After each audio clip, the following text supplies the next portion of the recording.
Nobody's really touched on adrenals. Does anybody understand what I say, like when I mean adrenals and adrenal fatigue? Yep. Yeah, go ahead. When I asked about recovery, I maybe should have been more specific. Go for it. I was more asking, can you overwork in the gym? How important is it to recover? Does everybody need a day, or is it individualized? How important is recovery? Can you overwork? Can you overwork? Absolutely. I would also say overworking comes secondary in most populations, right? This is not an absolute statement, but in most people is secondary to under-recovering. I would actually say, so the statement becomes most overworking is a direct result of under-recovering. So for some people, 5 days of CrossFit is overworking because they're only eating 1,000 calories. 5 days of CrossFit for most people should not be too intense, right? And a normal functioning human being shouldn't be too intense. But if you're eating 1,000 calories, that shit's too intense. 100%. You're not going to recover. So long term, your adrenals are going to down-regulate. So let's talk about adrenal function and kind of how it regulates, right? It's more of my awesome art. I know you guys love that piece. How many people in here, upon waking, can be up, moving in 5 to 7 minutes, like ready to take on their day? No coffee, just ready to go. About half of you guys, right? In a normal functioning human being, that's how it should be. We should wake up with elevated levels of cortisol allowing us to move right away, right? So if somebody came into your house at 2 o'clock in the morning, was robbing you, that jumping out of bed, grabbing your gun next to the bed, ready to take them on, that's that cortisol response, right? That's cortisol immediately rising. That's how it should feel basically getting out of bed. Your body's ready to go. That should slowly taper off throughout the day.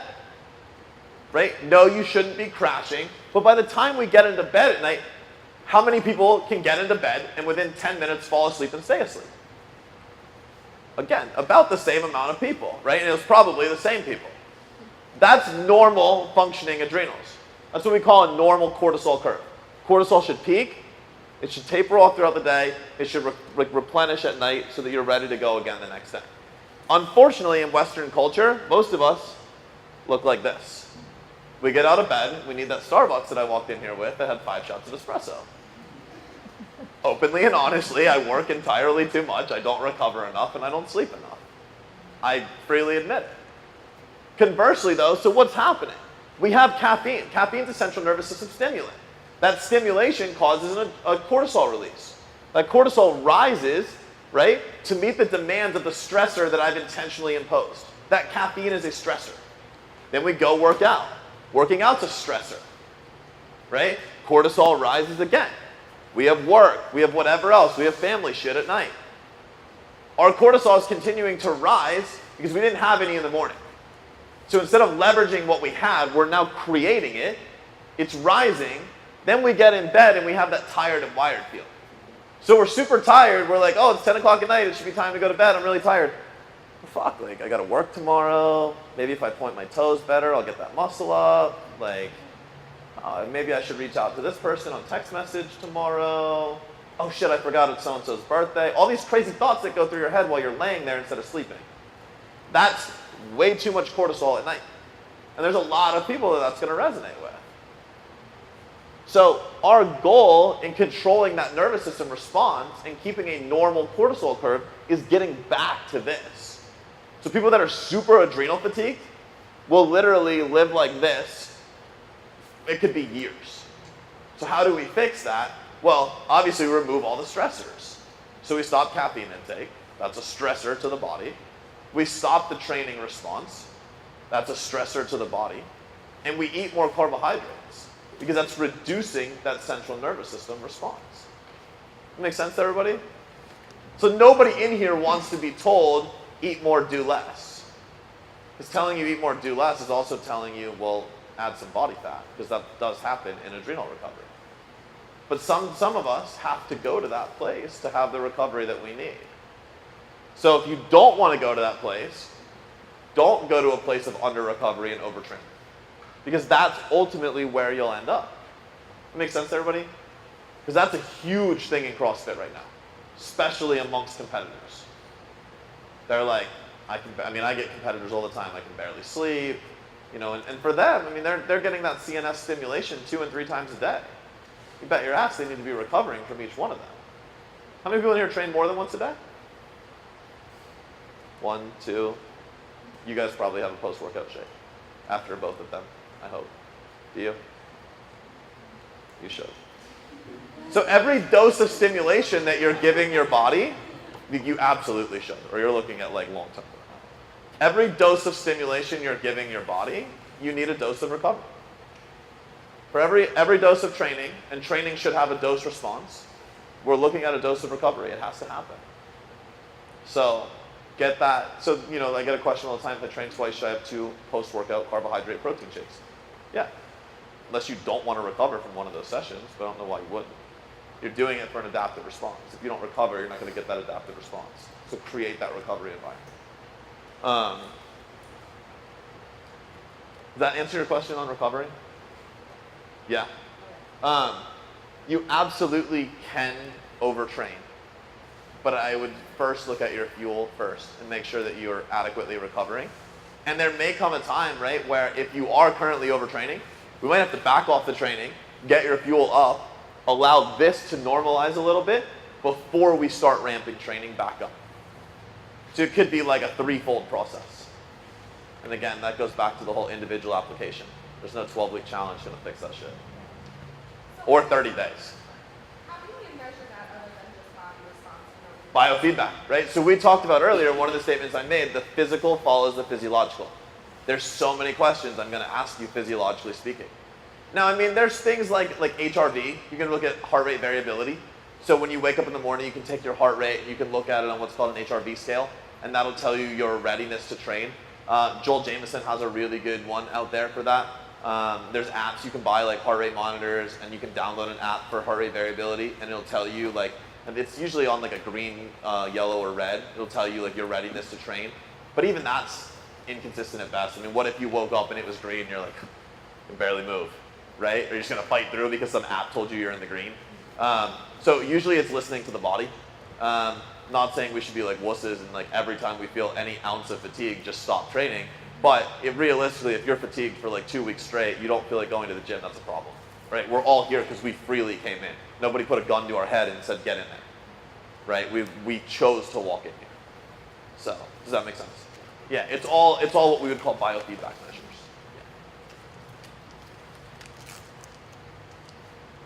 So sleep goes into that hugely. How many people in here think they sleep enough? Such a bad amount. I should put my hand down. No, I don't. So the best way I can give you in terms of sleep is like, let's just say we all have like an 8-ounce glass of stress that we can fill every day. And every time we start overflowing that 8-ounce glass, we're negatively impacting our recovery and we're pushing ourselves towards a worse and worse place. By doing CrossFit, we're already accounting for 4 to 5 ounces of those 8. So without recovering, we've got 2 to 3 ounces to play with. By undersleeping, I guarantee you're filling the rest of the glass. So every stress response you're now getting is actually moving you towards a more negative place. Sleep is where all recovery happens. Sleep is where adaptation happens. So you could come in here, you could do a small off back squat cycle. You know, it's designed to get your back squat up at the end of that cycle. It's pretty effective. Most people see PRs. If you're not sleeping during that training cycle, you're really not creating the adaptation to the stimulus that you're giving your body. Your results don't happen while you're in here. Your willingness to kill yourself in here is really cool and leaves you on the ground. It does not equal an adaptive response unless you're doing the shit away from the gym, eating and sleeping. Sleeping is on par or ahead of proper nutrition. It's that important. I recommend to my athletes a minimum of 9 hours. If you're an athlete and you want to be better at the sport of CrossFit, sleep 9 hours, minimum. That's hard, I get it. I sleep like 5. If that. Dennis sleeps like 2. Yeah. So hormonally, what's happening when you sleep that drives recovery? So hormonally, I mean, it's when you sleep that you're getting the re-elevation of growth hormone and cortisol, right? Obviously, high levels of HGH also equals higher levels of testosterone. So it's your time when you're recovering your hormone So if you're operating with subpar cortisol, we've talked about what not having cortisol does, your adrenals go bye-bye. So you're parasympathetic there, and you're building. Absolutely. Yep. Yeah, you're in that rest and digest state. You get to that rapid eye movement stage of sleep, that's when hormone levels start to come back up.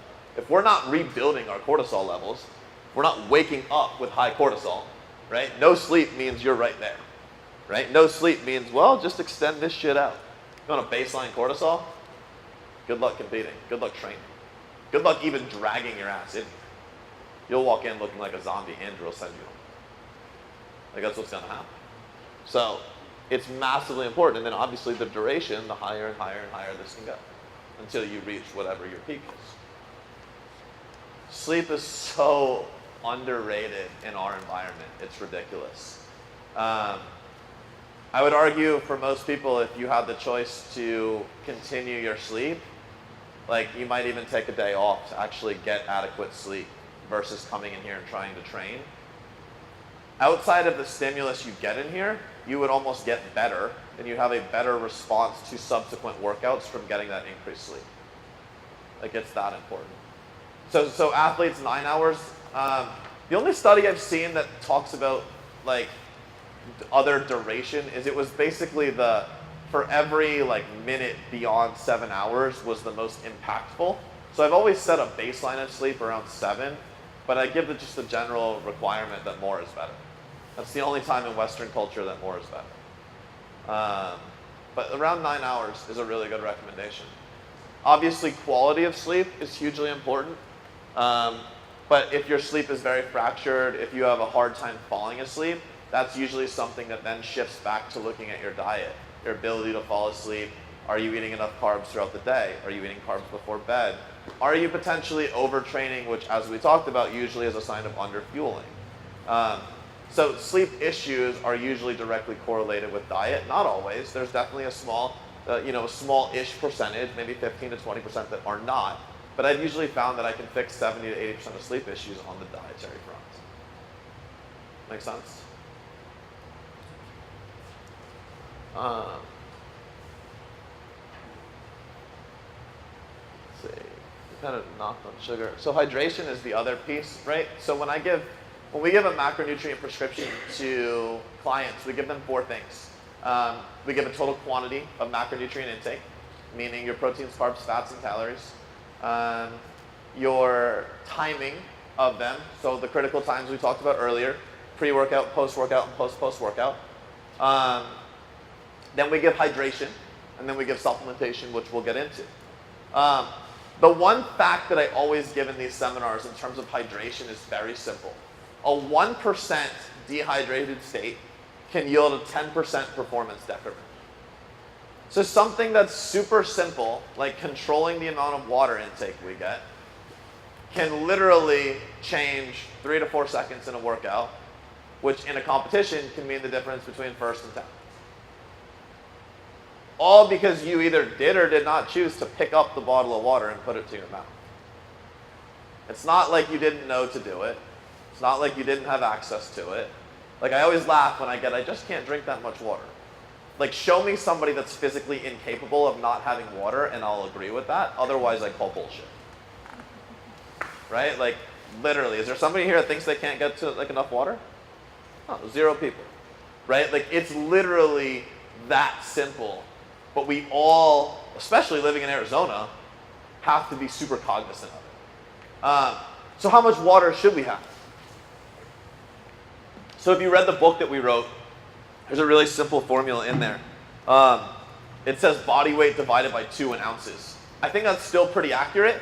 I've kind of updated that. I say body weight divided by 2 plus 15. So if you take a 200-pound male divided by 2, that's 100 ounces. That would be just over 3 liters. I will typically add 15 to that. It's 115, close to a gallon. I'll just usually round up. So I'd give that person a gallon, especially in an environment like Arizona, especially somebody that's CrossFitting that's sweating out excess. So I found that extra 15 to 20 makes up for the activity. You can hyperhydrate, right? So you don't want to double up on what I'm giving you. If you're doubling up, you're actually shutting off your body's ability to hold on to water, and you're creating a dehydrated state. So when you look at people like MMA fighters or Olympic lifters or power lifters that are trying to make weight, what they'll do like 5 days out is they'll really go high on their water intake. So I have a guy that, I cut him like, I think I put it on Facebook. It was like, we cut 21 pounds in 31 days. And I think 4 days out, we loaded him at 2.5 gallons of water per day. And he did that for 3 days. And in that, what we were getting was a response. We got the shutdown of what's called ADH and aldosterone, antidiuretic hormone and aldosterone, both responsible for your body actually holding on to water. But because we were flooding his body with so much, his body's like, I don't have to hold on to anything. I've got an endless supply. So it shut it off. Well, it works on a 24-hour feedback loop. So now all of a sudden you completely pull out the water, boom, for 24 hours, guess what? You're just peeing out everything you have in you. You create this awesome dehydrated state. But while, it works great for weight cuts. Not really good for walking around every single day. Obviously, even levels higher than that, you're looking at things like hypernatremia, right? Things that we really don't want to kind of get into. But I rarely see people that border on that end. And usually if you are on that end, you're probably making up for not eating enough. So they say that, when you get the signal that you're thirsty, you're already dehydrated. I don't know about that. I think if you really worry about daily intake, that's a little bit more important.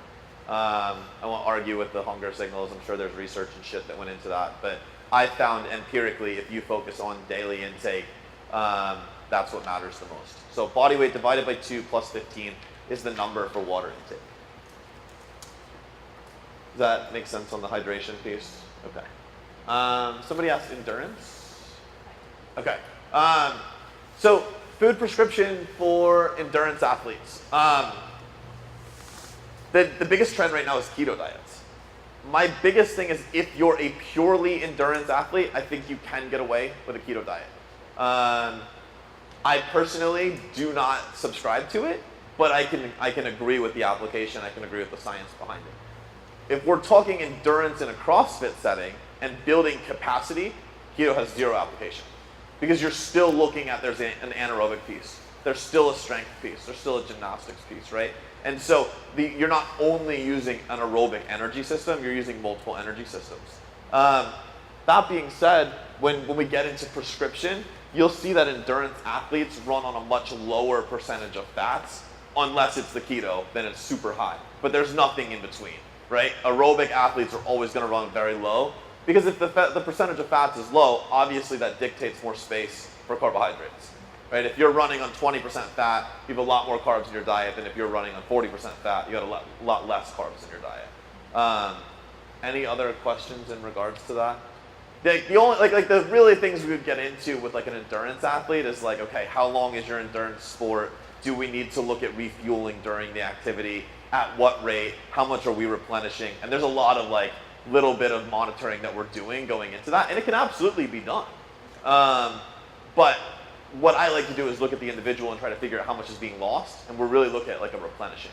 Because I don't like to overfuel. When you're adding during a race, you're creating a new stimulus. But if we're looking at refueling and replenishing, that's much easier to handle. Does that make sense? Yeah. So, organic. Yeah.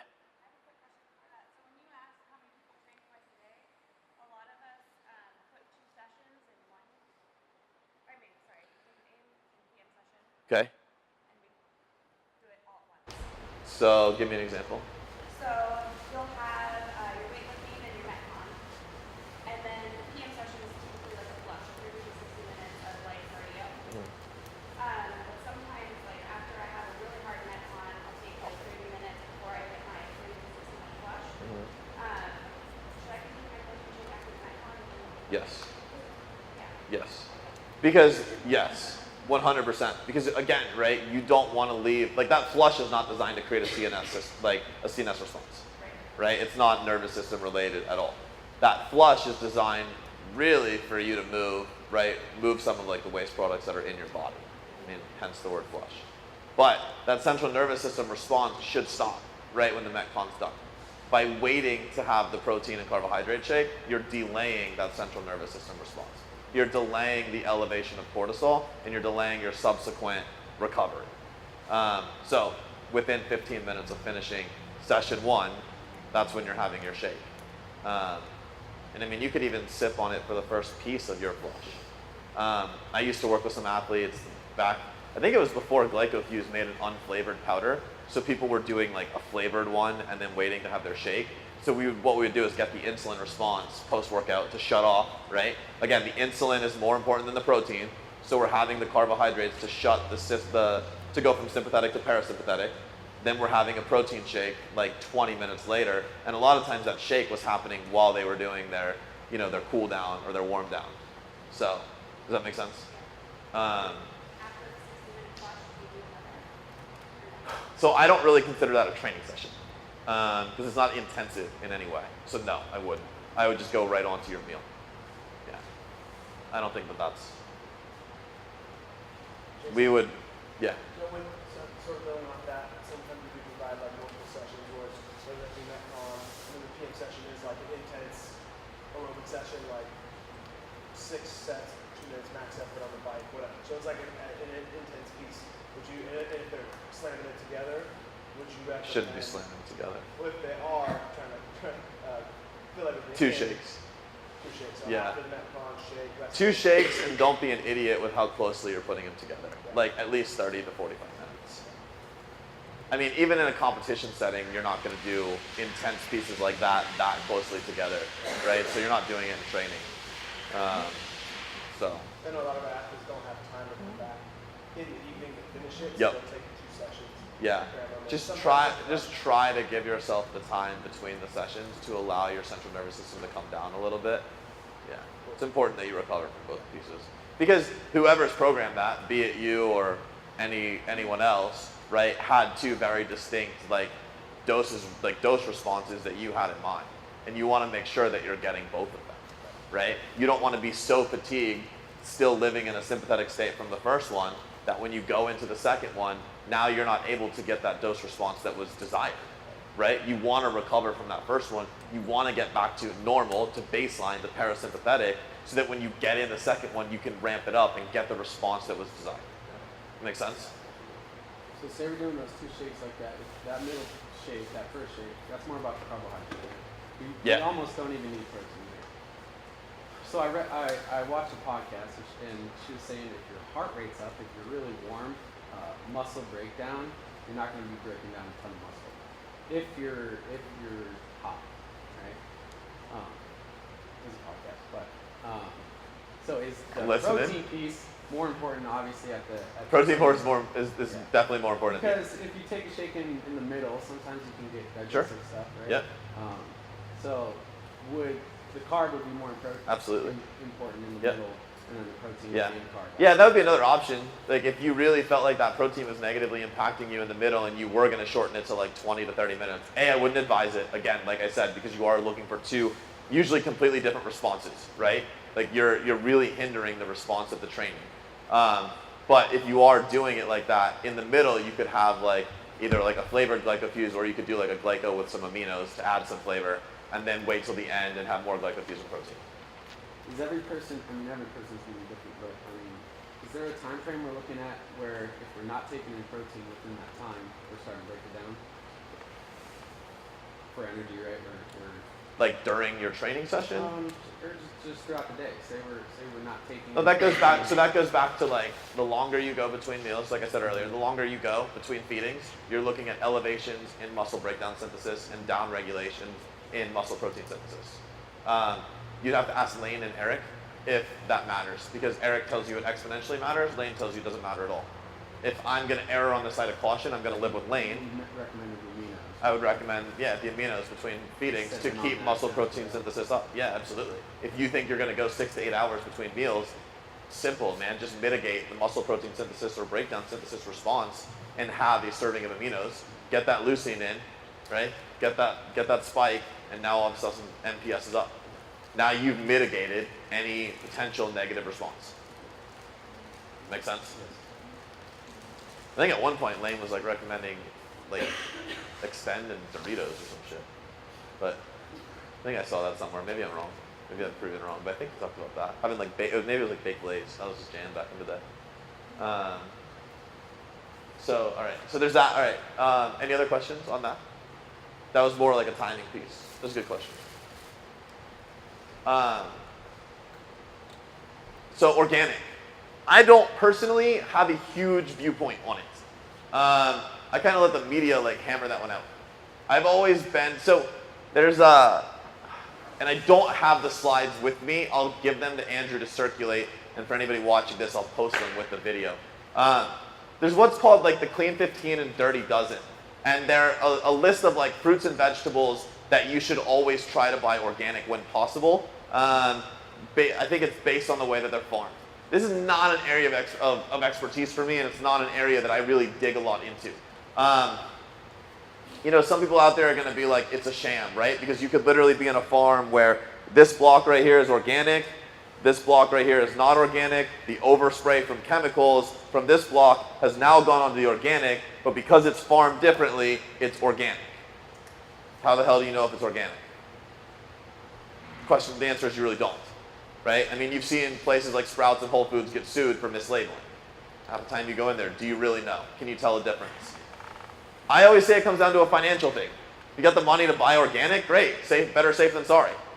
If you don't, once again, I haven't seen an autopsy of somebody that died from inorganic food. Right? Sure, potentially there was chemicals that went into causing other diseases. Absolutely, yeah, I get that. But I just don't think that it's the #1 priority.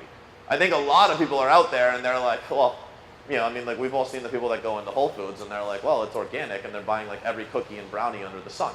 Just because it's organic cookies and brownies doesn't make it any less healthy, doesn't reduce the amount of carbohydrates. Right? I think it's like the final piece to the puzzle. If your macros are dialed in, if your food quality is really good, then you want to look at like organic quality of your food, absolutely. But again, you kind of got to do your own research on it because it's so skewed. Like there's really no absolute responses out there.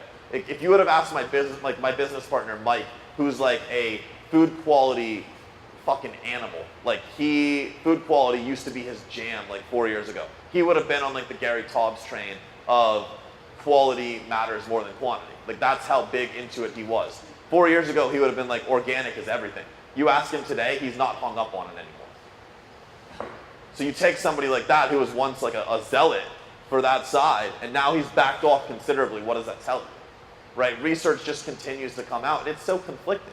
We don't have any solid answers. I really wish I could sit here and be like organic and GMOs, cut them all out.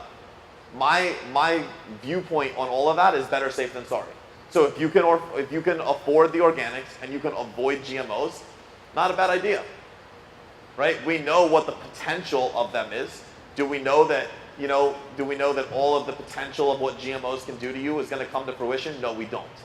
Do we know that it's potential? Yes. If you want to mitigate that risk, don't buy anything that's GMO or non-organic. That's really the best answer I can give you on that.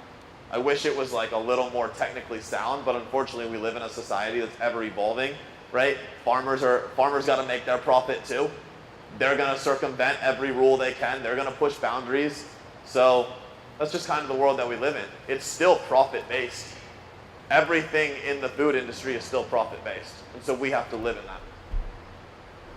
Who asked that question? Does that make sense, dude? Yeah. Like, does that help? I wish I had like a better answer for you on that. I really do. I'll be super honest. I don't buy a ton of organic. But I always just kind of live on the edge a little bit, I guess. So maybe I'm gonna be the first autopsy that dies from non-organic. I don't know. But no, I haven't read anything in literature yet that makes me go buy all organic food. Does that help? Yeah, thank you. Okay. Age. So there's a couple absolutes that we know with age. As we age, hormone levels decline. Metabolism also starts to decline. Women have menopause. Guys, we have what's called andropause. We're starting to see it come more and more to fruition. Why do you think hormone replacement clinics are becoming more and more popular? It's finally becoming accepted that guys should not operate with suboptimal testosterone levels. 15 years ago, guys were walking around 40s, 50s with testosterone levels down in 2 and 300s. And that was okay. Then doctors figured out now it's not really okay. Well, guys should walk around, and there's ways they can walk around in 6 and 7 and 800. And so we've seen hormone replacement clinics pop up. Obviously, some of that's financially driven. right? Those places are very lucrative, but we are starting to accept the fact that hormones, like we've touched on over and over and over again, hormones play a role in everything. If you have a really low testosterone level, your adrenals are working harder, right? If you have low sex hormones, everything else has to work even harder. So we're always should be looking at hormonal response from what we're doing. As you age, clearly you have lower hormone levels, you can't handle the volume of training that you once could. You have to recover exponentially more. Your nutrition becomes exponentially more important if you want to continue operating at the level that you once were. So really, all the things that you got away with in your 20s, really shitty nutrition, not sleeping, right, partying, drinking, all the things that negatively affect your hormone levels, you can't get away with anymore because you don't have the base that you did. If we're going to use numbers, let's just use testosterone. You were once operating at an 800, now we're operating with a 400. You've cut the amount that you have in half. So you have to do exponentially more things to work with that and to replenish that, or you're going to lose it. The masters athletes I work with train once a day. They're not training really multiple sessions per day. And I work with several games level masters competitors. If they're only training once a day, the average person that's master's age might only want to come in the gym 3 to 4 times a week. Just depends on what your recovery is like. Are you able to prioritize recovery? Are you able to create the recovery environment that you need? So absolutely, age is going to dictate things. I'll tell you one of my pet peeves, I hate seeing shit blamed on age. As you age, yes, shit gets harder. Work fucking harder. Period. Don't bitch about it if you want it to change. Right? And that's a really bold statement, but at the end of the day, we know, right? There's an awareness. It's not hidden anymore. Like, we know all of these things. They're very factual. So if we're complaining that something's there and we're not making the necessary changes, that's on us. The awareness has already been created. It's on us. So if we're going to operate and we're going to create the change, great, right? Then we have something that we can complain about. But until then, you got nothing to complain about. The awareness is there. Who has specific questions on the aging process? Go for it. Like adrenal fatigue. Yep. It should not become a part of the aging process. Is it not? Adrenal fatigue should not be correlated strictly with the aging process. Adrenal fatigue is related to not recovering as you age. So what I was going to ask is, earlier you were talking about adrenal fatigue, which is probably where I started. Yep. And are you saying, so now you're saying it's nothing to age? Nope. It's what I can take? Absolutely. Yep. But your recovery from adrenal fatigue, because you have lower levels of hormones, Yes. right, will be exponentially harder than it would have been 15 years ago. Right. Absolutely. I am saying that. But I'm not saying that the adrenal fatigue is caused by the aging process. It's caused by not recovering and not being aware through the aging process. Right? If I operate at 40 years old and I think I can operate like I did when I was 20, I didn't get adrenal fatigue because I was operating because of anything, because of me being 40. I got it because I'm a dumbass and I thought I could operate like I was at 20. Even at 31, there's things I can't do today that I could have 10 years ago. Just is where I am. Clearly, my body's been through a lot more things at 31 than most. I've been on hormone replacement for 11 years. So, I'm sorry. Yeah. I'm just trying to understand. No, absolutely. So what I've heard from my naturopath Uh-huh. is that as women get older, our adrenals suppress. They don't produce as much. Is that right or is that wrong? I mean, I disagree. okay. I highly disagree. Yep. That's okay. Yeah, I highly disagree. I think a female hormonal profile makes recovery from adrenal fatigue more difficult. I agree with that.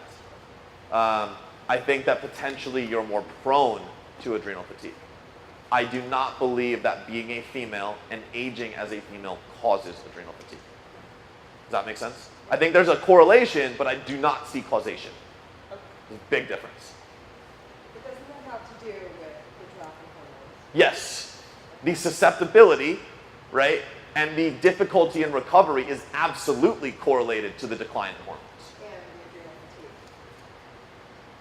Well, no, we're talking about the adrenal fatigue being correlated with those things. Okay, okay. Yeah, yeah. The susceptibility and lack of recovery from adrenal fatigue is correlated with those things, right? But it's not caused by those things. By the fact that your hormone level's dropping, by us continuing to push like we did 10 years ago, at a declined hormone state is causing it. We have to simply be aware and understand our hormone levels are lower. We're not recovering at the same rate. We're not able to do the things we were. If we're physically choosing to do those things, that's causing the adrenal fatigue. It's our choice. We decided to still train twice a day. We decided to still train really intensely and only eat 1,000 calories. That's our choice. That has nothing to do with age. Does that make sense? Yep. Okay, so for men, we know that their testosterone levels drop. Uh-huh. What about women? Like before we hit menopause, how do I know I'm not walking around with low levels of something that I need? The only way to accurately know where your hormone levels are is to get blood work done. Yeah. Now, obviously there's reasons that we would go get blood work done, right? Like if you're super fatigued all the time, if you're not recovering, if something is not, I mean, realistically, if something feels super off, go get some blood work. I'm a big fan of having frequent blood work. Like with really high level athletes, like when I worked with PGA Tour guys, we were doing it like quarterly. You know, I actually think a lot of CrossFitters should be, but it's not covered by insurance. So, you know, insurance isn't going to be like, oh yeah, every 12 weeks, here you go, here's some labs. That shit's expensive. So they'll do it once a year as part of a regular physical, and I encourage all of my athletes to do that. Once a year as part of your physical, absolutely take it. It's free. Get your levels checked. You never know what could be there. Like I could tell you, when I had rhabdo, I thought it was hormone related. I went in, we found out I was stage 3 kidney dysfunction. So that was, but I had the symptoms of something that at one point in my life was hormonal. So you never know what you're going to come across. That's why if something's off, get the blood work. You never know what you're going to see. I'm not a doctor, right? Like I don't pretend to be one. I've learned enough by working with the medical community on the nutritional side. In fact, my doctor comes to me for nutritional advice all the time. But that being said, I don't work in the medical space. So, you know, anything that's beyond my scope of practice on that end, I instantly tell you to go see a medical professional. Now, once I have that blood work and I can look at it, and I know the treatment protocol from your physician, I absolutely will help. And I can support that nutritionally speaking. But I cannot in any way prescribe medicines or anything like that. Make sense? I was just going to say, you go to Theranos. Theranos? You go to Theranos at Walgreens and you can choose. They're getting some backlash right now. Any blood work, they're what? They're getting some backlash right I now. haven't heard about it. If you can go, you can do that. Any blood work that you want, they'll do it. Yeah, it's like And then $70 you bucks. get after. Yeah, it's pretty cheap. And it's super cheap. Right? Yeah, yeah. It's I mean, it's all on video, so I can't talk too much about it. But we can talk off of it about different things like that. There's places that you can get it done. And the only reason I won't talk about it is I don't want to give public opinions, right? Like, I've only heard in the media that there's things that there may be discrepancies. I've never used it. Yeah, that's really, you know, the research behind it's phenomenal. And I really believe that accessibility of blood work should happen more. I think we should have more and more accessibility to it. I think it would be great. I think that more and more of us need to be encouraged to really look at what's happening inside of our bodies, you know, for so long. And we live in a very vain community. Like, let's be real. We all walked in the CrossFit gym to look better and feel better. Very few of us were like, oh yeah, that CrossFit Games thing on ESPN, I want to do that. I kill my body for 7 days. Like, we want to look better, feel better. We come in here and we get hooked and then we want to compete. But it's like we came in here with a lot of us with some sort of cosmetic pieces. And so we're looking in the mirror all the time and we're talking about how we feel, but we should really be encouraged to look inside of our bodies. That blood work is really what's going to tell you what's going on. Questions on what piece was that? On age. Yes.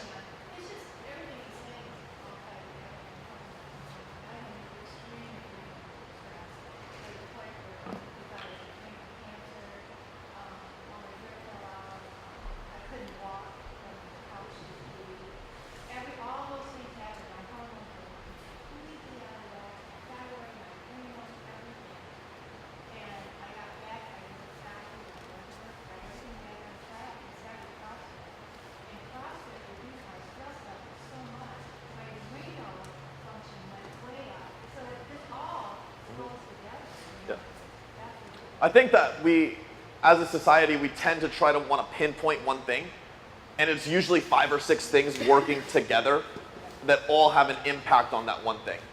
And it's usually, and that they're usually all kind of working in some sort of like vicious cycle, right? Where if one piece is thrown off, it's now affecting the other 5 pieces. But sometimes finding the piece that's causing it, right? Because if you looked at each of the 6 pieces independently, they're all off, right? But finding the one that caused the other 5 to be off can be very difficult, even in the medical community. You go into a medical community and they're like, well, this is off, we'll treat this. Well, it fixed that, but it didn't cause the overall problem, right? I always like to find the root of the problem, not treat the symptoms. And I do believe that in modern medicine, we're very symptomatic, right? We treat symptoms versus trying to find causation. And I think that we should be encouraged to look more at causation because I think that would solve things faster. Obviously, the education I have in terms of the hormone side of things and I've been there personally, so I get it a little bit more on an individual level. I think that that's where at least we have this education, right? I think that CrossFit today and the nutrition prescription around it and understanding that, you know, every exercise protocol, I mean, look at football. Football's been around for how long, right, as a sport? And we're just now today comprehending some of the shit that's been happening for years, right? Think about the things we're going to figure out about CrossFit in 10 years, right, as a sport. I can't wait till they start looking at the bodies of the guys that are done with CrossFit in 10 years and what's happening, metabolic function and whatnot. It's going to be fascinating. From like an incline or decline in metabolism, from a kidney and liver perspective, from an adrenal perspective. I can't wait. It's going to be really cool. We're at a very unique time in our modality of exercise. Injuries. Who asked the injury question? They leave? Injuries? No? Nobody gives a shit about injuries? Just cross it off. I'll make a blanket statement on it. Clearly, when you're injured, you're not training as much. You're not producing as much caloric output. You don't necessitate the caloric intake. That being said, what I find too much is that reduction in caloric intake is to too much of a degree. We're seeing people that basically are like, well, I'm injured, I'm not training, I'm just going to starve myself. No, obviously getting in an adequate caloric intake is giving you an environment for recovery. So you always want to walk that fine line. I would actually err on the side of fueling a little bit too much, potentially gaining a few pounds, because when you come back, that extra fuel is going to go right to work, you're going to train your ass off, and you're going to be just fine. And you're also going to not have hurt your metabolism. Remember, we don't want to put ourselves in that absolute calorie deficit that I talked about earlier, that rapid decline of metabolic hormones. And that happens a lot in injury settings. So the biggest thing with injuries, you want to fuel a recovery environment. You know, recovery doesn't just come from going to rehab. It doesn't just come from not coming in the gym. What you're taking in is very important. Food quality also becomes important. Remember that when you're recovered, and when you're in a recovery state and you have an injury, there's a lot of inflammation around that injury. So if you're having things like excessive sugar, or if you're even having foods that disagree with you, for me, the sweet potato example, you're causing more inflammation locally to the areas that are injured. So we want to work more in a setting that we're taking in foods that are actually helping us and helping decrease inflammation. That make sense to everybody? And we talked about it at lunch, but you may have already said it, but just tell us a little bit about your outlook on injury and nutrition, and the biggest cause of injury in your opinion. So injury, like when injuries happen. Yeah, like you said about people in regionals that blow up killers. Yeah. So a lot of times, right, we see injuries happen in CrossFitters. Like a lot of people, you see like regionals every year as a time where athletes are getting injured. I won't pick on anyone specifically, but like, you know, there's been people that like fall off ropes and like pop their ankles. There's people that come off boxes, pop their Achilles. Things that they've done so many times in training that are freak accidents. And yes, they're freak accidents. But the reality is you were so susceptible to it, most likely because you were under recovering and digging deeper and deeper into that adrenal fatigue state. Finally, you got so far into that state, your body's like, fuck you, I can't do this. Like, boom, I'm gonna blow out my Achilles. Boom, I'm gonna blow out my knee. Boom, I'm gonna pop my shoulder. Things that maybe you could have trained through if you were fueling adequately. I'm not gonna say it's 100% that's the reason, but it's a damn good guess. If you looked at those people that got injured in a regional setting or around that time or in a competitive time of year, and then you immediately took blood work and looked at where their adrenal settings were, I bet you'd see people that have 0 cortisol, 0 hormone. Of course your body can't recover. And you're trying to recover from repetitive demands, 7 workouts in 3 days. You're trying to recover from 2 a day, 3 a day training to get ready for that sport. And you're just under fueling the whole time. Cortisol's low. Yeah, your body is gonna, its defense mechanism is to shut down. When it shuts down, that's when injury happens. So a lot of injuries, right? Or if you feel like you're constantly getting a lot of nagging injuries, just small ones, right? Like you pop up to do a bunch of chest to bars, you wake up the next day, you're like, man, like, I don't know, like my labrum is a little tender. Like, you know, and you find that happening over and over and over again, and no amount of mobility or you know, structural work is helping, we need to look into your nutrition. It may be inadequate. That's a really good point. Like a lot of people miss that. Yeah, when we started working together, I had a torn labrum. Yep. I could barely put weight on my head. I moved my arm above my head. I got my dad on point of view, and ever since then I've had no shoulder issues. Yeah. Maybe here and there just from training a lot, but the fact that I could do anything above my head with like 0 to 10, I think is like purely due to like my body actually recovering from the problem. Yeah, so the statement was made is that when he and I started working together a little over a year ago, basically he had a torn labrum. And today, with no surgery and with no direct structural work to that, just a massive increase in food, and I know obviously what you've been through this year, a lot of carbohydrate increase, he's now to the point where he can do excessive amounts of volume with very little pain to no pain most of the time, right? Obviously if volume is specific to the labrum, sure, it'll flame up a little bit, but it's not like crazy. That definitely speaks to the fact he was underfed. You know, I mean, also, using you as an example, the hormone piece. Hormones were down. We got his food intake up, hormones started to come up. Sleep quality came up, right? And the only change we made is nutritional.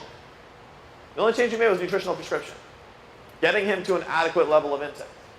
So we'll touch on some of these last topics. Someone touched on pregnancy. Who was that? Okay. Obviously the biggest thing there, and I make it a policy, I don't really work with pregnant clients. I'm not a doctor. It's just, I'm not a registered dietitian.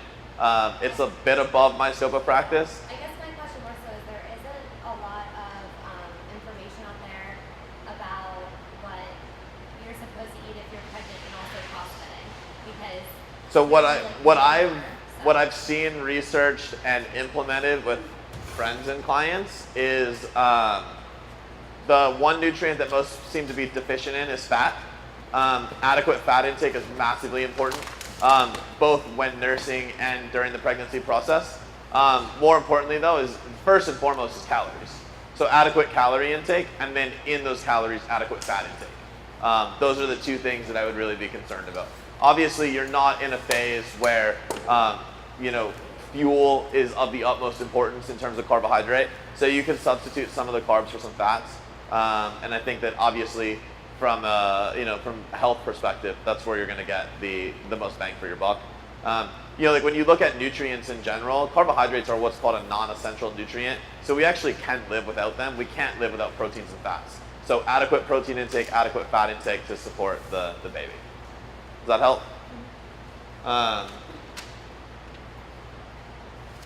We'll go into supplements. So supplements is exactly what it says it is. I get questions all the time, almost right away, about supplements, and it's usually the last piece of the puzzle. Like I said, there's 4 things that we give to a client. It's quantity, timing, hydration, and supplementation. But supplements are used as a supplement to an already really good diet and a really good base. There's no magic pills out there to get anywhere we want to be. If somebody ever develops them, they'll be a very rich individual. We've all been looking for it for years and years and years. They're just not there. However, there are some supplements that I do believe to be essential. and some that I think that you should avoid. So as a general prescription, I prescribe almost every client 2 things. One is vitamin D, as in dog. I find that almost everyone, when they get blood work, there's a test you can get called a 25 OHD. It'll tell you exactly where your vitamin levels or your vitamin D levels sit. If you wanted to get just that value, it's actually relatively cheap. I think it's like $70 to get that test. Very worthwhile to know. If your levels are low, obviously we'll be prescribing it, but as a general prescription, I prescribe females around 2,000 units a day. It's measured in international units. And guys, I prescribe 4,000 to 5,000 a day. I recently had a client come to me. She did get a 25 OHD. She was clinically deficient. Her doctor prescribed mega dosing it 10,000 units a day for 3 weeks and then going down to a maintenance dose of 2,000. I will never do that. I'm not a doctor. I can't prescribe blood work. So I always err on the side of caution. Remember, vitamin D is a fat-soluble vitamin, meaning you're not just going to pee it out if you have excess, right? There is an upper-level intake of vitamin D.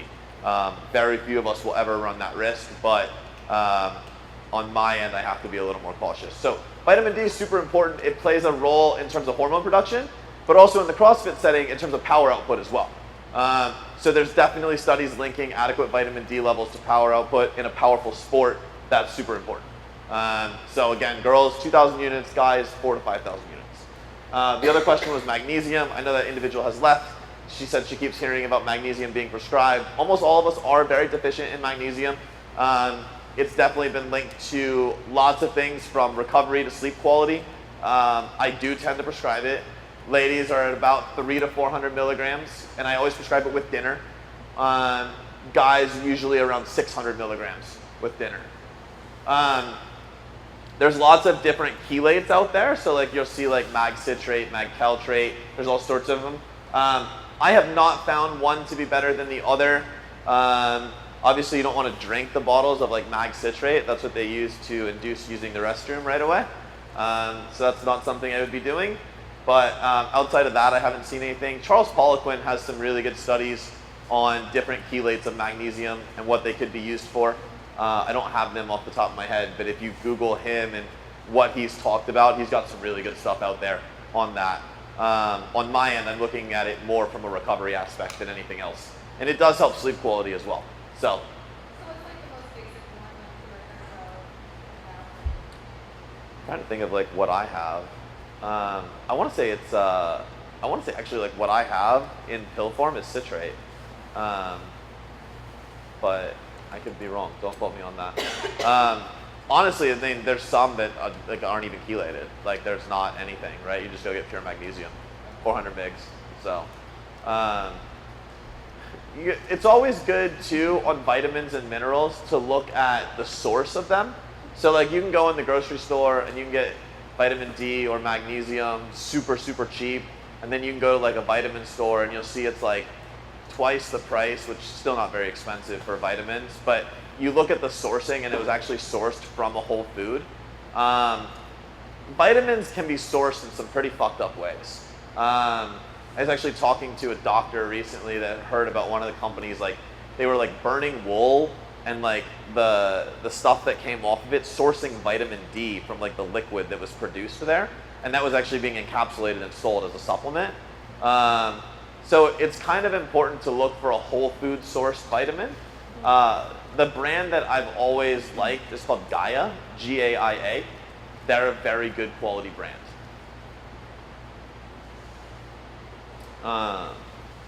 So yeah, look at that. That's for the vitamin D and magnesium. You always want, like whole food sources in your vitamins is super important. In terms of a supplement that I never recommend, so the one thing I see a lot of in CrossFit is pre-workout. So I'll give everybody the background on pre-workout. They were just kind of hitting the market when I was like in college. And they were like all the rage when No Explode first came out. And they were marketed towards the bodybuilding category or the physique industry or the people that go to 24-hour fitness and do bicep curls in the mirror, right? And they're designed as vasodilators and energy enhancers. So there's a lot of caffeine, there's a lot of arginine, and subsequently they found citrulline and agmatine and just a couple other ingredients that are gonna help with the pump, right? While the pump in that setting is awesome, right? You go in, you're doing bicep curls, like your veins are bursting, like lots of blood flow to your muscle. You look really good in the mirror, like, you know, you do the whole like lift your shirt, look at your abs thing, like that's what they do at those gyms. But in CrossFit, it's terrible. Like that's the worst thing we can possibly have. And we'll use Gray's 30 clean and jerks per time as an example.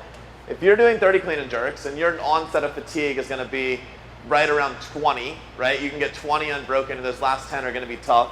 You have a chance of maybe getting those last 10 if you're really on a good day, going completely unbroken, having a great time.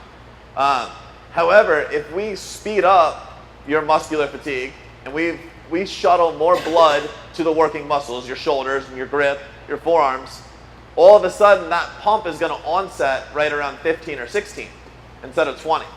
There's no way in hell you're doing 15 more with a pump, unbroken. So now you've just made your performance worse because you want your muscles to look better. Who gives a shit what you look like in a performance-based sport, right? Like we can manipulate cosmetics away, but during the training session, that's not what we're after.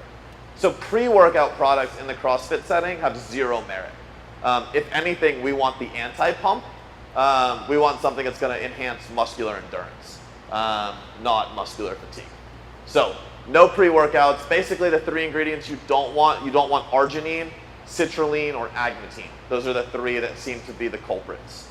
Do those occur in foods or anything? Or I mean, there are is that some only foods. supplements that you get those, or? You're not going to get a significant amount in food. So I mean, the only way you get those 3 that we're supposed to avoid is if you actually cognitively go out and buy them on The only yourself. way you're going to get a performance-enhancing dose of those is if you actually go out and buy them. Okay, got it. Yes.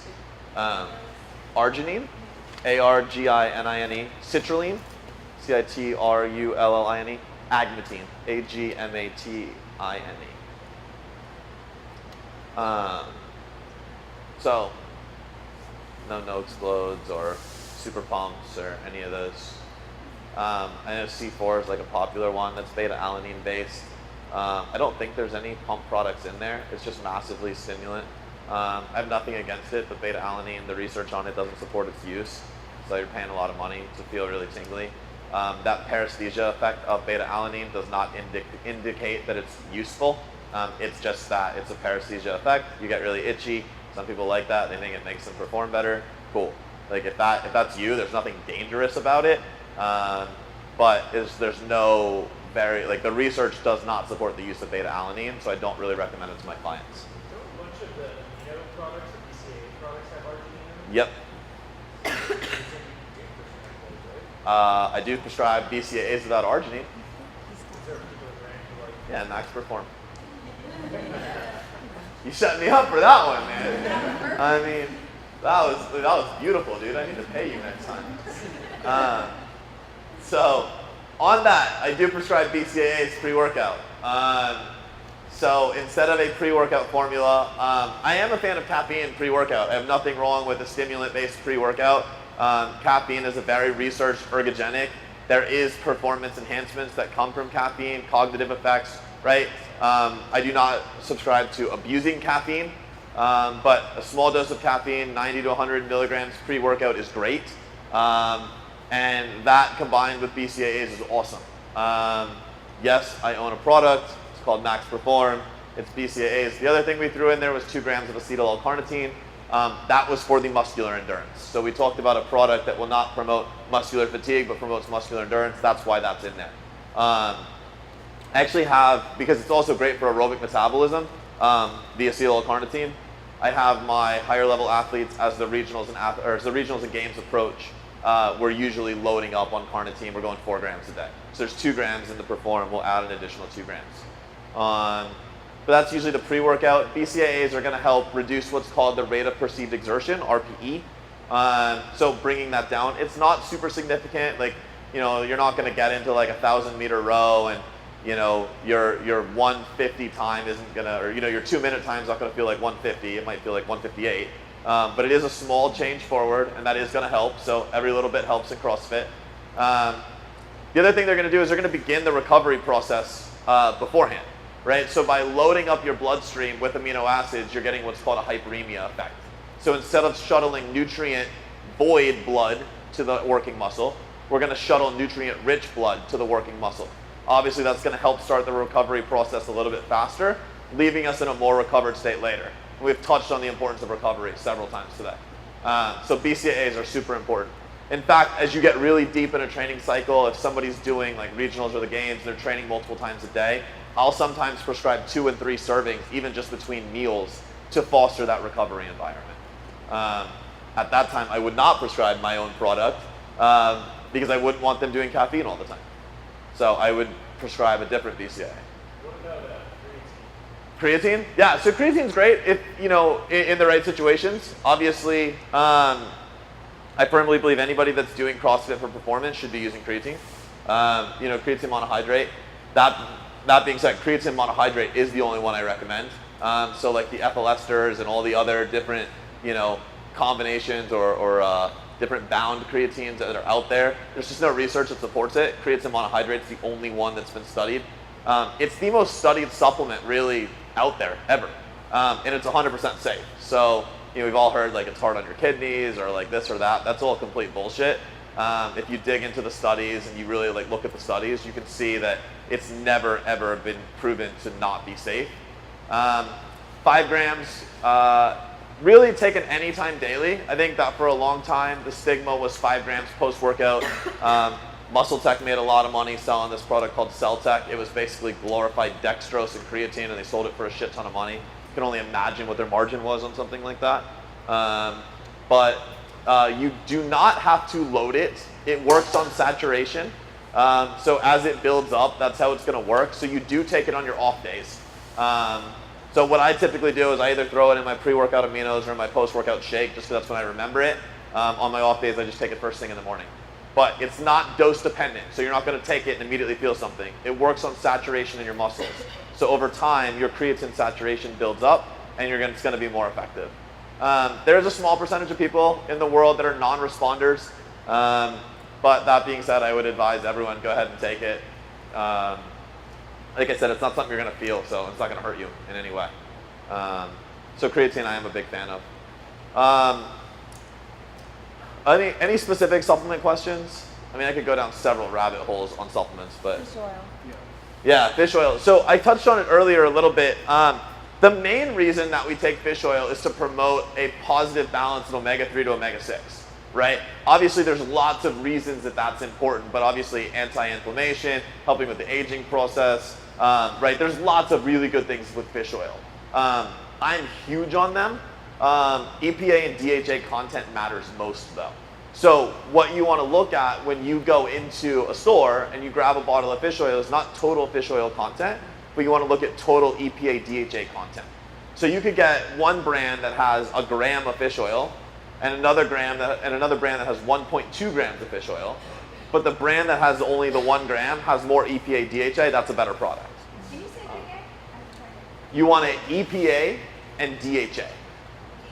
DHA, yep. Thank you. Yep. So I actually, and I'll share it with Andrew so he can post it. I don't have it off the top of my head. There's a formula relative to your body weight as to how much EPA, DHA I typically prescribe. I don't have it in front of me. But I'll send that to Andrew and he can post it up in the group so that you guys know exactly what I would recommend. Typically, I find that 3 to 6 grams a day is safe. Charles Poliquin would tell you could like mega dose it and do like 20 a day. I think that's excessive. But I think that 3 to 6 is generally sufficient for most people. Also, again, going back to your diet, if you eat a diet low in omega-6, you really don't need as much. If you eat a diet really high in omega-6, maybe you need more. So some individualization there. Does that make sense? Mm-hmm. What did you say about the creatine? How much did you give it? 5 grams daily. Thank you. Yep. I'm not very fast. No worries. Liquid's better than cap. On fish oil? Yeah. Yeah.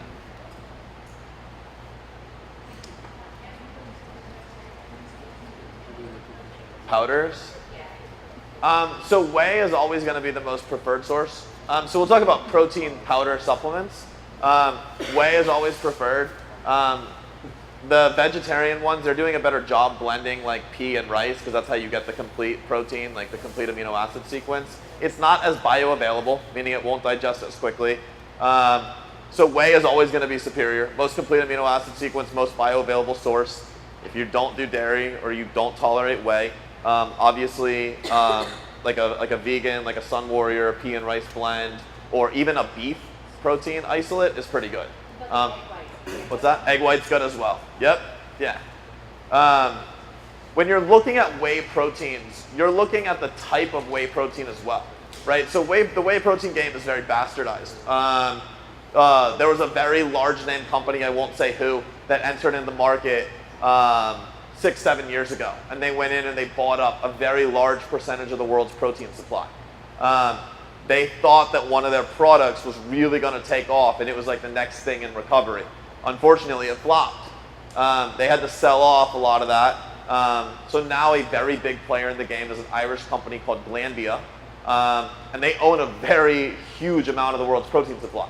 As we know from economics, supply and demand, right? There's a very big demand, the supply is not huge, so pricing instantly went up. That's why whey protein prices have steadily risen like the last 5 and 6 years. So what companies did was they took the lower quality whey proteins and started selling them, or whey protein concentrates. A lot of people that have stomach issues from whey protein, it's because they're using a whey protein concentrate and not a whey protein isolate. So for anyone that's experienced stomach issues, look at the protein you're taking in. If it's a concentrate, I recommend sticking to the isolate. I always recommend an isolate anyway. It's the easiest digesting. Again, going back to everything we've talked about today, anything we can do to minimize impact on the GI, we're going to do. So using an isolate is always going to be the most preferred. An isolate or a hydrolysis. That's just a hydrolyzed isolate. What about like sweeteners in some of the whey proteins? Yeah. Well, sweeteners in general, right? So I'll touch on that in just a second. But in terms of the protein talk, any other questions on protein? Another one that Andrew and I kind of touched on at the break was casein. I get a lot of questions on that, and again, back in the bodybuilding days, they actually thought it was useful to have a protein at night that was very slow released or slow to break down to supply a constant stream of protein to your muscles overnight. That was very old school thinking. What we found is that it's actually better to be closer to a fasted state. We know when you're in a fasted state and you're sleeping, that's when growth hormone and cortisol are rising. And that, independent of a steady stream of amino acids, is actually better for recovery. The other issue with casein is that it's very inflammatory. And so in a sport or an activity or an environment where we're already creating a lot of inflammation, we don't want a food on top of that that's causing more inflammation. So I actually don't recommend casein to anybody, especially not in the CrossFit setting. If you're somebody that needs a protein shake at night, whey protein isolate's fine. Again, you're getting your protein needs for the day. It's through you, it's digested, you're right back to fasted, and your sleep quality is going to be really high. So I would not look into a source like that. On the sweeteners, most proteins are artificially sweetened. There's a few naturally sweetened ones out there. Sweeteners are a super controversial topic. The people that really believe they're bad will tell you they're bad all day, and the people that don't care will tell you it doesn't matter all day. I will tell you from a strictly research standpoint, completely unbiased, they've yet to prove anything overly negative about any of them. When you really dig in the literature, right, and you look at the majority of studies that were done properly, there hasn't been anything super negative on any of them. There's a reason that aspartame is making its way out, because bad research is starting to come out. But from sucralose and stevia, those seem to be the two most popular. You can make negative cases on both ends, and you can make positive cases on both ends. I leave it to be a 100% individual choice. I think if you're not over-consuming any of them, you're fine. I actually find it's the overconsumption of sucralose that causes the most problems. I have seen and this is empirical, this is not science, but this is working with clients, I have seen a downregulation in GI function from overconsumption of Splenda or sucralose. But that's the only thing I've seen empirically. I've also seen stevia cause headaches. So, that could be n equals 1 though, right? That's one person. That does not mean it's the world, does not mean we're going to take that piece of data and apply it to the whole world. It's a very individual thing. It's so controversial, I don't even like to go down that route. If you're looking for one that's not artificially sweetened, the only one I've tried that tastes half decent is Nutriforce. I personally have no issues with sweetener, so I use Progenics. Does that answer your question? Did you have like a question about a specific one? Oh, no. Just in general? Yeah, just in general. Yeah. That answer supplements? Any other? I mean, there's so many different supplements. We could have a whole day on supplements. Like, it's that deep of a rabbit hole. And the supplement industry is... Oh, and everyone else should take an adrenal support supplement. Max Adrenal. And what else is over there? Max Capacity, too. It's really good. Yeah. Yep.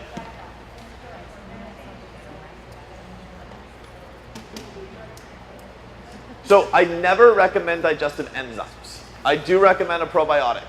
So there's a difference though. So I recommend a very high but multi-strain probiotic.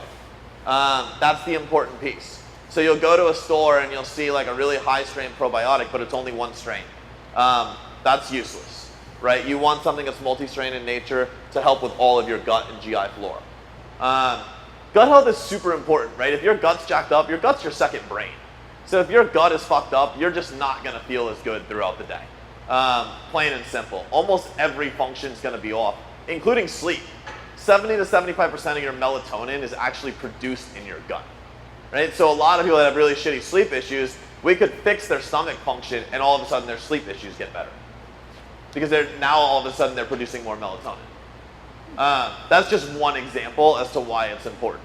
I don't do the digestive enzymes. What I found, and this is empirical, this is not scientific literature, but I found that when people take digestive enzymes, their own natural enzymatic production goes down, right? So it would be like a guy taking hormones. If a guy took testosterone, his own natural production of testosterone goes down because the sense to the body or the stimulus to the body is, well, I'm getting them exogenously, I don't need to produce them endogenously. And I've seen that in digestive enzymes as well. So I actually see I see things get worse from digestive enzymes, but probiotic for sure. And that's everything from immune system to GI health, super important.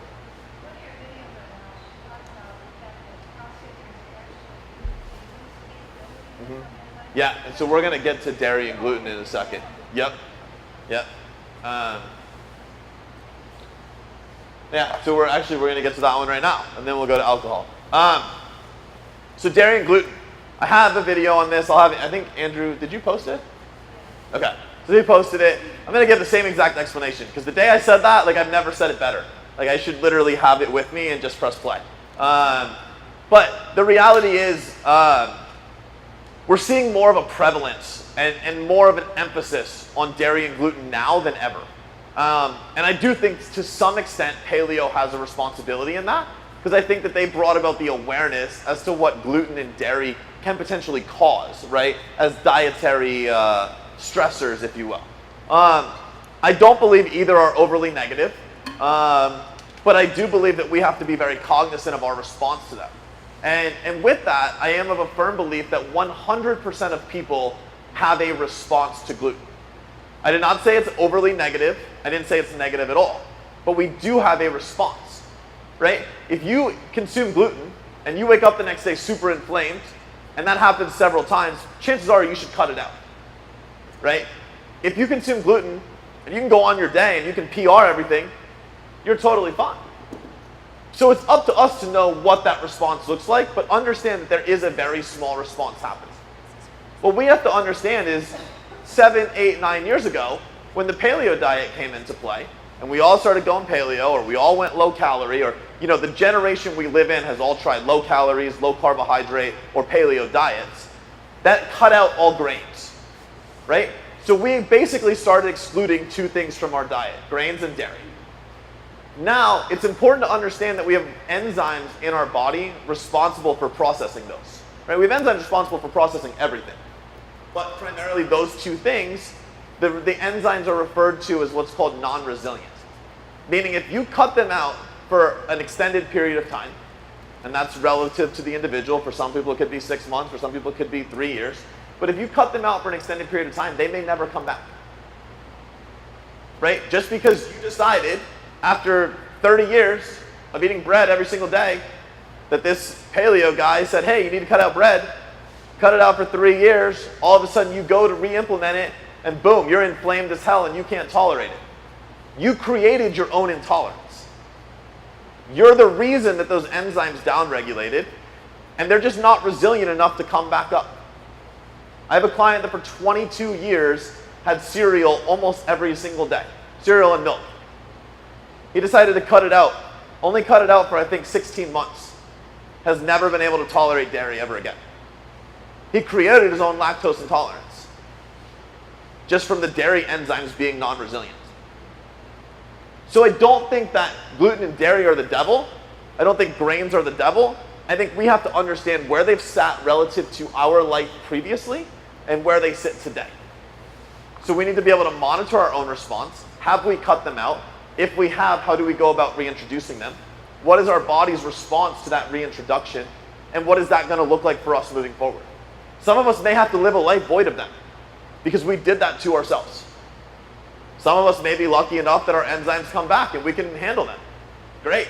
Let's reintroduce them slowly and let's never cut them out again. No need for that stupid shit. Like there's just no need when you've tolerated dairy your whole life to cut it out. Makes 0 sense. Does that make sense on those things? Does that answer your question? Because that's the enzymatic production that becomes non-resilient. For whatever reason, it's those two. Well, my doctor actually told me to don't get GMO, that they were finding that GMO products, gluten was far from higher than non-GMO products. So, and look, can we see, it's not just aliens Yep. that have, gluten products, it's everybody. Yeah, but GMO is just genetically modified. I wouldn't think that there would be anything gluten necessarily like directly correlated or a certain percentage higher. Yeah. I think gluten intolerance is largely overblown. Well, I do too, I agree with that, but I think a lot of this, they're trying to back I mean, how many books were written about like gluten, right? There was like Grain Brain, Wheat Belly, right? There's like all this popular shit. Those people made money. So they went out and they scared the world. Now you go to Fry's, the grocery store, there's a whole gluten-free aisle. Companies are making money, right? Ask all the people in that aisle, are you celiac? I don't know. But I got a gluten intolerance. Really? How do you know? I don't know, I heard it was bad. I read a book. Okay, cool. So believe everything that you're told. That's where we sit as a dietary society. The facts are very simple. Yes, I think we have a response.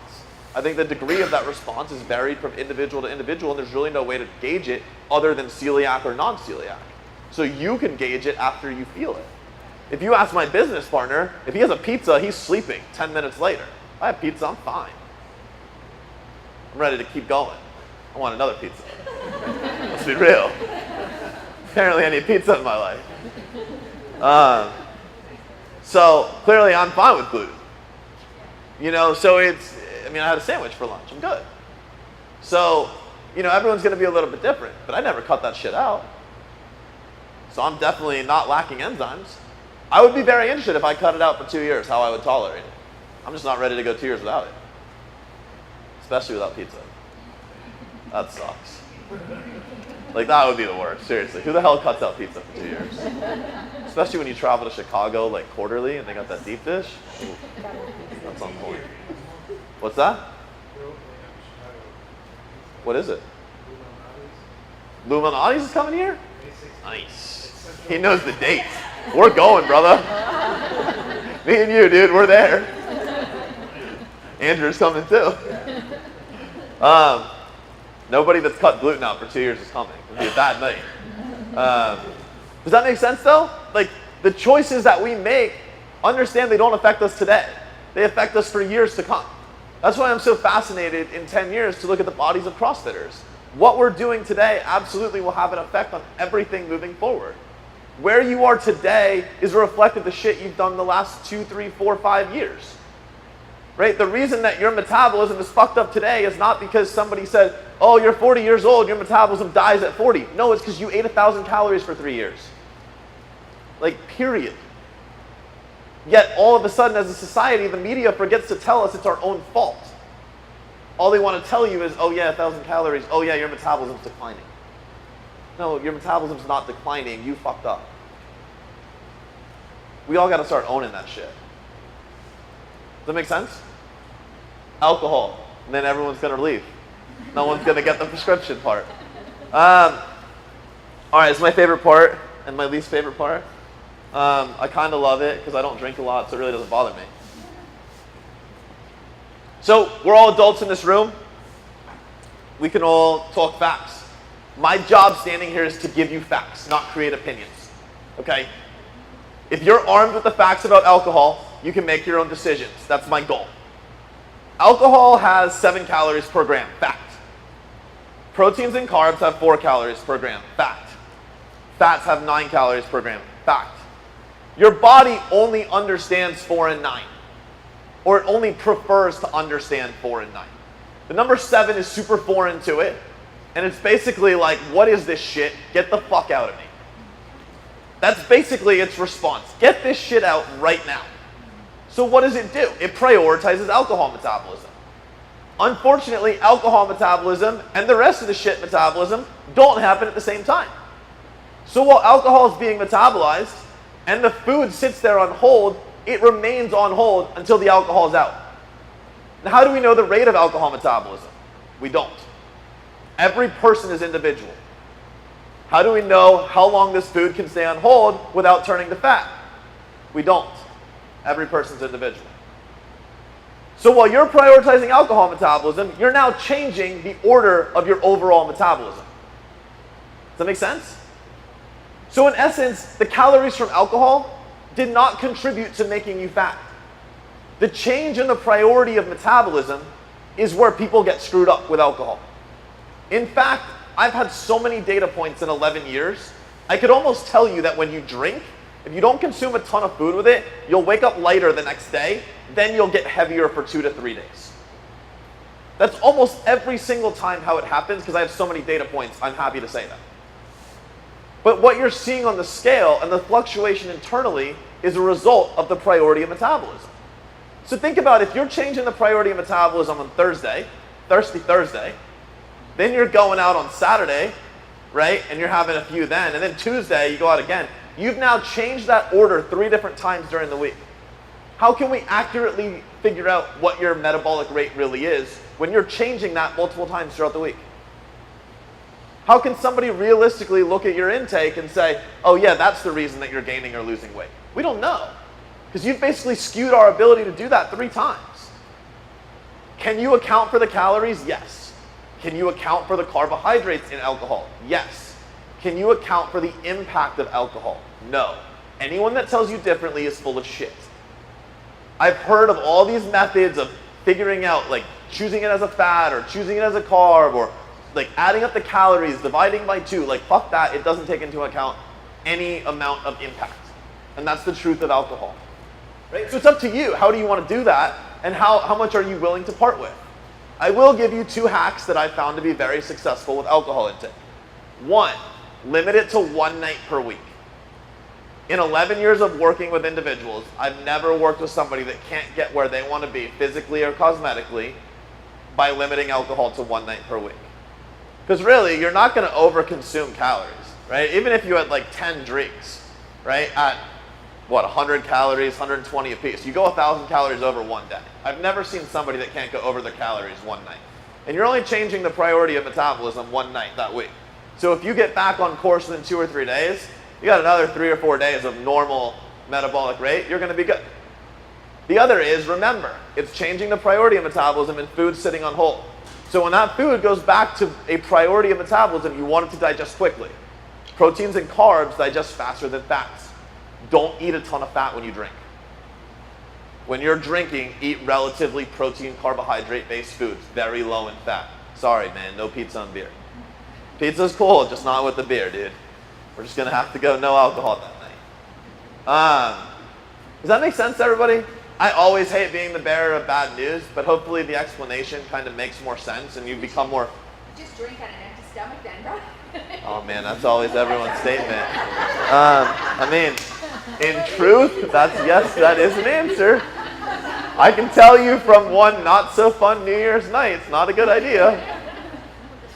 I think I almost died that night. Just trying to be helpful. Yeah, I mean, you might need some help that night. So yeah, I mean, hopefully that, again, it comes down to information. You take the information, you do what you want with it. Today is all about information. Some of you guys are going to go home and implement and get amazing results. Some of you guys aren't going to implement at all and you won't get anything from it. And that's totally cool. I appreciate your time either way. But really, at the end of the day, that's the truth about alcohol metabolism. There's a host of other things. Yeah, it kills your hormone levels. It's not great for performance. It's a CNS depressant. I mean, we could go on and on and on about the negative effects. But really, I find what most people want to know is, how does it affect my body composition? And that's why we refer to it on that way. If you're a performance athlete and you're in season, you have no business drinking, period. 100%. If you're serious at all about your results, it shouldn't happen. There's just a host of negative things that come with it. So, that being said, I'm a firm believer in balance. That's why I give you guys those 2 hacks. My own personal life, I tend to drink 1 night per week. 0 issues with it. So, was that a question or just? Any questions on that? Yes. Is there anything that's better? Like, there's the whole, clear liquor, Yeah. dark liquor, Um, clear liquor, hard liquor. So when you look at that, I think it's often referred to as calorie content, right? I mean, I think clear liquor is lower calorie, lower carbohydrate because you're not getting the sugars from the syrups. I will say empirically, I see people recover better from alcohol, like clear liquors and red wines, better than I do beer. I see beer being the biggest culprit. It's empirical. There's 0 science to that. I don't have any good studies on it, but that's 100% what I've observed in 10 years. But yeah, I tend to always stick to clear liquor and red wine. I just feel better too. I don't feel like shit the next day. We're good? All right. Vodka, man. There you go. We need a vodka sponsor. That's what we need. Work on that one for me. Nicole, that's what we need. I need a vodka sponsor.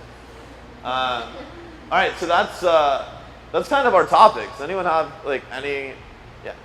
So you might get this with prescription, but how do you deal with yourself and these others who are really busy with traveling? I know me personally, I travel a ton. Wreaks havoc on any type of structured diet. Yeah, it's a really good question. So the question is, how do you handle travel? Right? Obviously, I'm personally on the road the next 12 to 14 weekends. Travel's a big part of my life these days. I will tell you where I sit, and then I'll tell you what I prescribe my clients. I've been doing this 11 years. I know exactly what I need on a daily basis to not only survive, but to also improve performance. Right now, I'm living in a survival mode. I know that for me, what I've done in my macros for the last 4 years is basically about 4 to 5 meals a day, composed of proteins, carbs, 2 of them I put an added fat, and I know I need 2 shakes a day. Right? I've done that literally day in, day out for years. So I know when I go to breakfast, I need to find a protein, a carb, and a fat, and I know the approximate quantity visually speaking.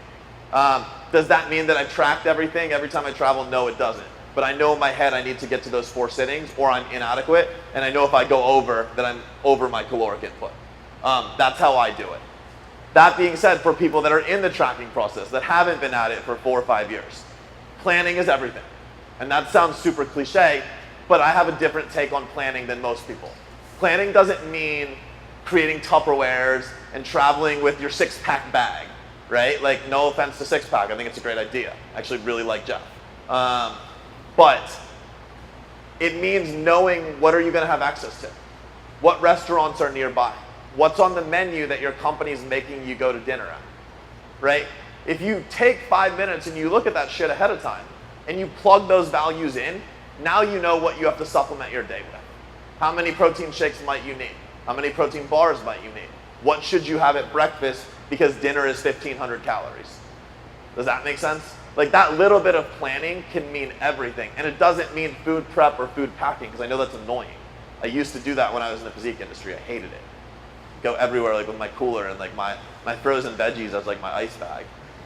So like that was not fun. But I found as we get in this flexible dieting world, that planning piece and framing planning around that way works really well.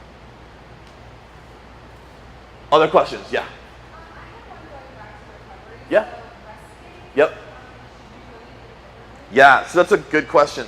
There's different factions out there that recommend decreasing your calories on off days.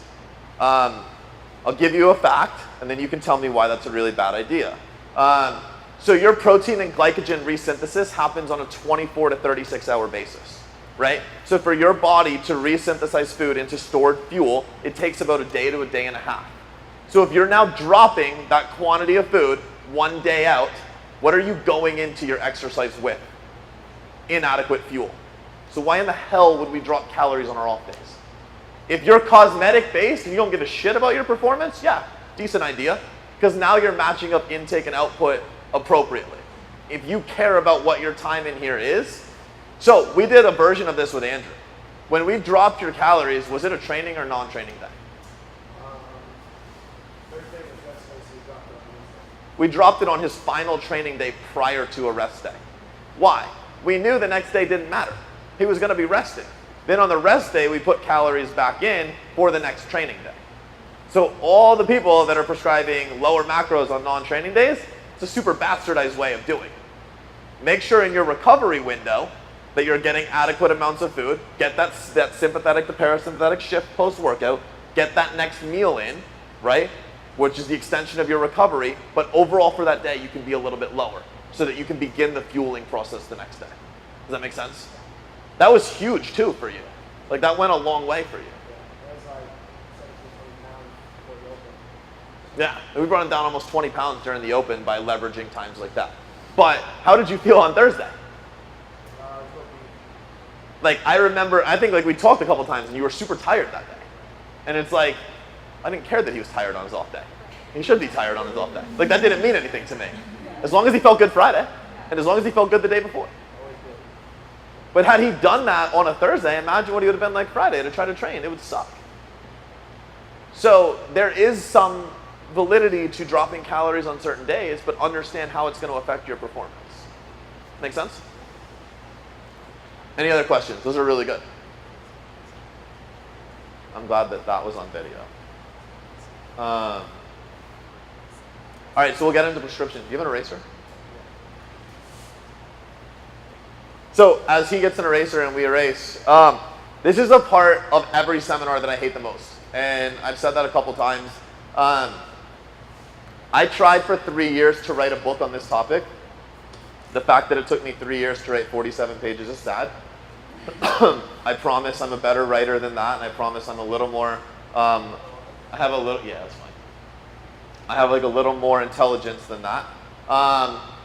But trying to wrap my head around a prescription for every single person in this world is a very difficult topic, right? If I were to talk with each one of you here, I'm going to get all different need states, all different current situations, all different prescriptions. And the way that we get to those prescriptions is going to be 100% different from individual to individual. I know just on breaks, the conversations we've had, everyone has needed something different today. So this is a very daunting task to me, and I don't want anyone to take these formulas, run with them, implement them, and be like, oh man, he sucks, like that doesn't work, right? But this is what will work for 60 to 70% of people out there, and I know everyone wants to go home with some sort of implementation piece, so I'm gonna do my best. So there's two kinds of clients that I tend to work with. We'll classify them as, we'll call it bodybuilding, but that's purely cosmetic or like 24-hour fitness, LA Fitness type stuff. And then there's CrossFitters. Obviously you guys will be there, but I want to show you guys the caloric differences needed to get there. And then there's three categories, right? There's fat loss, there's maintenance, and there's weight gain. So what we have developed over time, right, there's all sorts of different ways to figure out how many calories you should need. And trying to remember the formulas is largely a pain in the ass, right? I don't think anyone here could recite like the Harris-Benedict equation or anything like that to try to figure out your basal metabolic rate and then figure out how many calories you should subtract from that, et cetera, right? It becomes very convoluted and very difficult. So we've developed a body weight multiplier system. So in the bodybuilding world, for fat loss, we take your current body weight and we multiply it by 10 to 12. That's your starting calories for a fat loss prescription. Okay? If we wanted to maintain, we're going to take your body weight and we're going to go 13 to 15. And then if we want to gain, we're going to go body weight times 16 plus. And that's total calories. We always start with total calories. If you're a CrossFitter and you want fat loss, we're going to take your body weight and we're going to go 12 to 14 for your starting calories. If you want to maintain, we're going to go body weight times 15 to 17. And if you want to gain, we're going to go 18 plus. So you can see, just by the activity change, you already necessitate more calories. Why? What we're doing in here, clearly doing a CrossFit workout is much more intense than doing this, right? This doesn't burn very many calories. We don't have to make up for that in our caloric prescription. Any questions on this? Multiply it. Yep. Is this considering like a 5-day week sort of workout plan? On average, yep. Once again, that's one of the mitigating factors as to why I hate this. So from there, the first macro we go to is we go to protein. Really simple prescription here. You'll see this to be general almost across everyone. We're going to go about 1 gram per pound of body weight. There's some caveats. If you're obese, we're going to go 1 gram per pound of lean body mass or 1 gram per pound of target body weight, wherever you want to get to. If you're a male, you might be able to exceed that. You might go 1.1 to 1.3 grams per pound of body weight. Why? With higher testosterone levels, we also have higher levels of protein synthesis. We're simply just going to use that protein a little bit more efficiently. So guys can get away with a little bit more. So you have protein, and then you have what's called protein-sparing nutrients. Fats and carbs. It's very important to understand that this number is inversely related to the sum of these two. So if somebody's dieting on a lot of fats and carbs, the protein is lower. If somebody's trying to get really, really lean, or in a potential reverse diet scenario, and these are really low, this number now needs to be high. Because these are sparing the protein that you take in.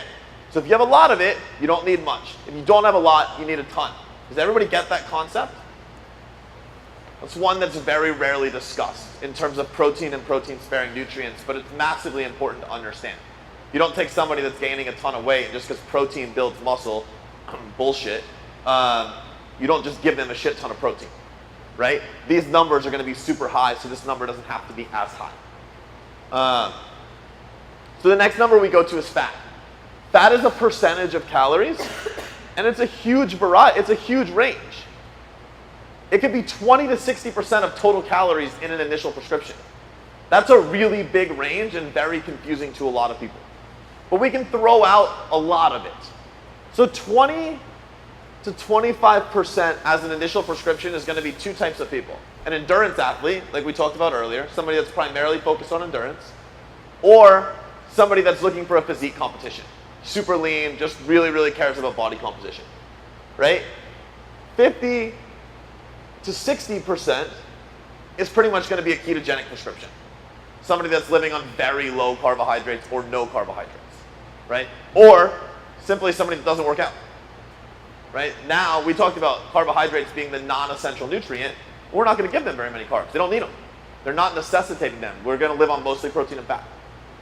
So realistically, the range that we've now built down is 25 to 45%. That's a lot easier to work with. And that's basically going to be scaled as to where your current body fat and performance is. So the higher end is going to be a higher level of body fat and lower performance, right? You're not quite performing at a level that necessitates a lot of fuel or recovery. Remember, carbohydrates are the fuel in recovery. The lower end, not a lot of body fat, and you need a lot of fuel in recovery.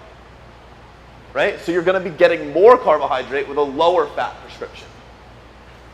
So this is going to be also more cosmetic, and this is going to be more performance. Does that make sense? What I find is that most people are starting in the 30 to 35% range, but it's important to understand how we got to that number, right? We zeroed in from a 20 to 60. Now we've gotten you within 25 to 45, most of you ending in that 30 to 35. Does that make sense? You're also going to want to look at your current intake. If you've been dieting paleo, you've probably been going 40 to 60% fats. You're not just going to want to start 20%, because guess what's going to happen? Your carbohydrate intake is going to triple. Your insulin sensitivity is going to be like, holy shit, what just happened to me? And you may not like the feeling with all those extra carbs right away. So it's going to be a slow drip approach to getting you there. Does that make sense? Carbs are simple. We've got this number, so we've got your protein, or the calories from your protein, plus fat, or the calories from your fat, equals carbs, or calories, right? So let's just arbitrarily say somebody needed 2,800 calories. They had 800 calories from protein and 1,000 calories. Oops, this was completely fucked up. This number minus total calories equals carbs. So they had 800 calories from protein. They had 1,000 calories from fats. That's 1,800 minus the 2,800 has left us with 1,000 calories left, right? Plain and simple, a gram of carbohydrate has 4 calories. We're just going to divide this in 4, and that's going to give us the number of carbohydrates you have left in your prescription. So carbohydrates are always the leftover number. It's the last one you do. Does that make sense to everybody? Some really like odd math, but you can see like the protein is the simplest one. Fat is going to be left up to your discretion, and then carbohydrates are kind of where everything fits in. But you always start with the 2 essential nutrients. You start with your proteins and fats. That's how you figure out your level of non-essential nutrients or carbohydrates. Any questions on the initial prescription? So the reasons I hate that. So if we took this multiplier system, we took somebody that's 150 pounds, we multiplied it by 12. Anyone got a calculator? Tell me what that is. 1,800. So we're at 1,800 calories to that person. And that same 150 pound person was eating 1,100 calories coming in. We've now added almost 70% of calories to her diet. And she's going to lose weight? I don't think so. Chances are she's going to gain weight. Then she's going to be mad. Then I'm an asshole, and I've lost a client, and we look really bad. So at that point, we would go into a reverse diet scenario. I'm not going to discuss reverse dieting at length today. Several of you that come into our Facebook group will go through a reverse diet. 100% guaranteed. I'd say 80% of clients that come to me end up in some sort of reverse diet scenario. You're going through it now. So, and again, right, like if you put yourself into the CrossFit scenario, we're looking 24 to 2,800. You're probably eating like 14 or 1,500 right now. Like your base intake was 1,200, right? So if we doubled you overnight, even with a male hormone profile, you'd have been a fucking bloated mess. It wouldn't have been fun. Now we've stimulated hunger. You didn't have hunger on 1,200, now you're at 1,500, 1,600, and you've got hunger. Now we're getting a response from the metabolism. So it's important that you go through things the proper way. These are great baselines. The biggest caveat is assuming things are normal. 90% of the time, things aren't normal. So that's why I hate this segment, but I'll give it to you. You can build it out. Essentially, what you should probably do is take a look at your current intake, see where the formula should have you, and start working your way there. If the formula says you should be at 2,500 calories and you're at 1,200, start working your way towards 2,500 calories. See how your body responds when you incrementally increase. Try adding 200 calories, then try adding another 50, then another 100. See how your body responds. You'll probably like how it is. You're actually giving your body a dose of what it wants and what it needs, so it's going to respond properly. Make sense to everybody? So that's the prescription piece. From there, right, This, to me, the initial setup, it's really cool. All the magic comes in everything after that. And that's when we get into the biofeedback response. And that's when we get into looking at the physiology to then dictate the physical. And that's everything we've talked about today. Right? So once you have this set up, now go back to all the responses we talked about, all the implementation pieces we talked about. When done properly and observed properly, you'll continue to reap success. So hopefully you see how the whole day kind of ties itself together in that moment. Any questions for me? Does that make sense? Cool. I got nothing else for you, man. So, listen, like at the end of the day, like this is always the part that humbles me the most, and I get like a little emotional. I'm standing up here after like 11 years being in this industry. This industry saved my life. Literally, I was a 19-year-old anorexic in a downward spiral. I stand to you today owning 2 businesses and now having helped thousands of people. I'm extremely, extremely thankful for you guys coming out on a Saturday, spending your time, allowing me to be here, talk to you, educate you, and help you. I can't express how much it means to me and where I am, so thank you guys.